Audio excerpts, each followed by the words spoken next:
வந்த யாரும் சாப்பிடாம போகவே கூடாது. எத்தனை போட்டோ வேணா எடுங்க, என்ன வேணா பேசலாம், ஆனா சாப்பிட்டு தான் போகணும் அப்படின்னு அன்போட கட்டளையிட்டு இருக்கிறாரு தனுஷ். இன்னைக்கு தனுஷ் தன்னுடைய 42வது பர்த்டேவை கொண்டாடிக்கிட்டு இருக்கிறாரு. அதன் காரணமாக சோஷியல் மீடியால ஸ்டேட்டஸ், ஸ்டோரி, மீம்ஸ், வீடியோஸ் அப்படின்னு ஃபேன்ஸ் தனுஷை பயங்கரமா ட்ரெண்ட் பண்ணிக்கிட்டு இருக்காங்க.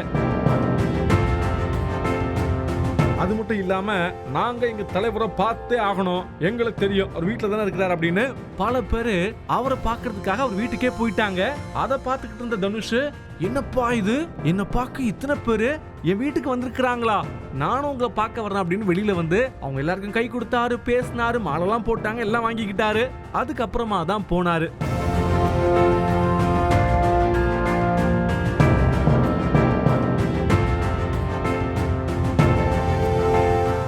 இது மட்டும் இல்லாம தன்னுடைய ஃபேன்ஸை தனியா ஒரு மண்டபத்திலயும் மீட் பண்ணிருக்கிறாரு.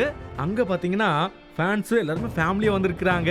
குறிப்பா குழந்தையெல்லாம் கூட்டு வந்திருந்தாங்களா, அவங்ககிட்ட போய் ஜாலியா பேசிட்டு விளையாடிட்டு, என்ன படிக்கிறீங்க, ஒழுங்கா படிக்கிறீங்களா, நல்லா படிக்கணும் சரியா அப்படின்னு அன்போடு பேசியிருக்கிறார் தனுஷ். ஸோ அந்த நிகழ்ச்சிக்கு வந்தவங்கள சாப்பிட்டு தான் போகணும் அப்படின்னு அன்பு கட்டளையிட்டு இருக்கிறாரு. ஏன்னா நீங்க வயிறு நிறைய சாப்பிட்டாதான் எனக்கு மனசு நிறைய அப்படிங்கிற மாதிரி அவர் அந்த செயலை செஞ்சிருக்கிறாரு.